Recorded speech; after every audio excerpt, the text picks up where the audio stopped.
যে 8টি আমলে জান্নাতে যাওয়া খুবই সহজ। জান্নাতে যাওয়ার জন্য ঈমান ও আমল নিয়ে কবরে যাওয়া জরুরি। হাদিস শরীফে জান্নাতে যাওয়ার বিশেষ কিছু আমলের কথা বর্ণিত হয়েছে। নিম্নে এমন কয়েকটি আমল অর্থাৎ এমন 8টি আমল আমি আপনাদেরকে আজকে শোনাবো। 1. মুখ ও গোপন অঙ্গের হেফাজত।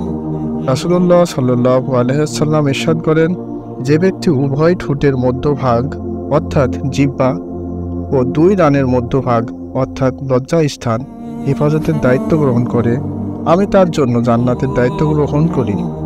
বুখারী শরীফ হাদিস নাম্বার 6474। 2 নাম্বারটি হচ্ছে মা বাবার সেবা।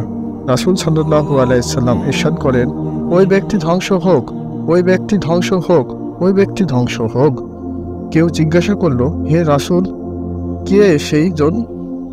রাসূল সাল্লাল্লাহু আলাইহি ওয়াসাল্লাম ইরশাদ করলেন, যে ব্যক্তি তার মা বাবা উভয়কে বার্ধক্য অবস্থায় পেল অথবা যে কোনো একজনকে বার্ধক্য অবস্থায় পেল তবুও জান্নাত অর্জন করতে পারল না, সে ধ্বংস হোক। মুসলিম শরীফ হাদিস নাম্বার 2551। 3 নাম্বারটি হচ্ছে সময় মতো নামাজ আদায় করা। রাসূল সাল্লাল্লাহু আলাইহি ওয়াসাল্লাম ইরশাদ করেন, ব্যক্তি সময় মতো নামাজ আদায় ও যত্নবান হয় তার জন্য আল্লাহর পক্ষ থেকে জান্নাতে প্রবেশ করানো প্রতিশ্রুতি আছে। আবু দাউদ হাদিস নাম্বার 1420। রাসূল সাল্লাল্লাহু আলাইহি ওয়াসাল্লাম ইরশাদ করেন, যে ব্যক্তি ফরজ ও আসরের নামাজ গুরুত্ব সহকারে আদায় করে সে জান্নাতে প্রবেশ করবে। বুখারী শরীফ হাদিস নাম্বার 574। 4 নাম্বারটি হলো প্রতি ফরজ নামাজের পর আয়াতুল কুরসি পড়া। রাসূল সাল্লাল্লাহু আলাইহি ওয়াসাল্লাম ইরশাদ করেন, যে ব্যক্তি প্রত্যেক ফরজ নামাজের পর আয়াতুল কুরসি তেলাওয়াত করবে তার জান্নাতে প্রবেশের জন্য মৃত্যু ছাড়া আর কোনো বাধা নেই। 5 নাম্বারটি হলো এতিমের দেখাশোনা করা।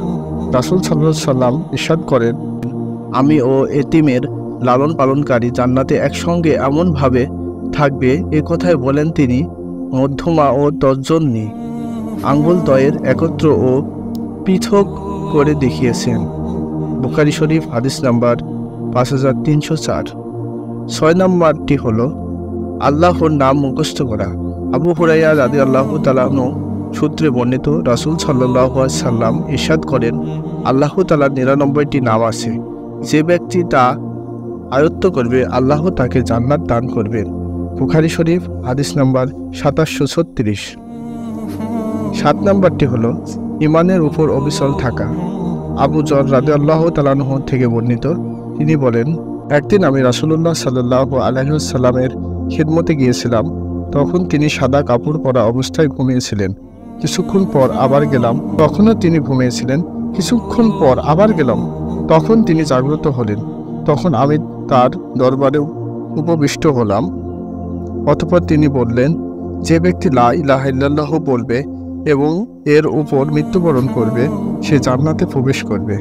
আমি জিজ্ঞাসা করলাম, যদি সে ব্যভিচার করে এবং চুরি করে? তিনি বললেন, যদিও সে ব্যভিচার করে এবং চুরি করে। আমি আবার জিজ্ঞাসা করলাম, যদি সে ব্যভিচার এবং চুরি করে?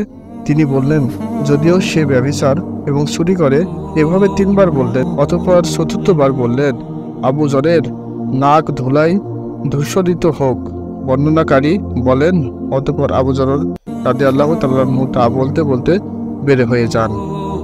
মুসলিম শরীফ হাদিস নাম্বার 154। 8 নাম্বারটি হলো রুগ্ন ব্যক্তির খোঁজ খবর নেওয়া। সাওবান রাদিয়াল্লাহু তাআলা আনহু সূত্রে বর্ণিত, রাসূলুল্লাহ সাল্লাল্লাহু আলাইহি ওয়াসাল্লাম ইরশাদ করেন, যখন কোনো মুসলমান অন্য মুসলমানকে দেখতে যায় সে ফিরে আসা পর্যন্ত জান্নাতের খিরকায় থাকে।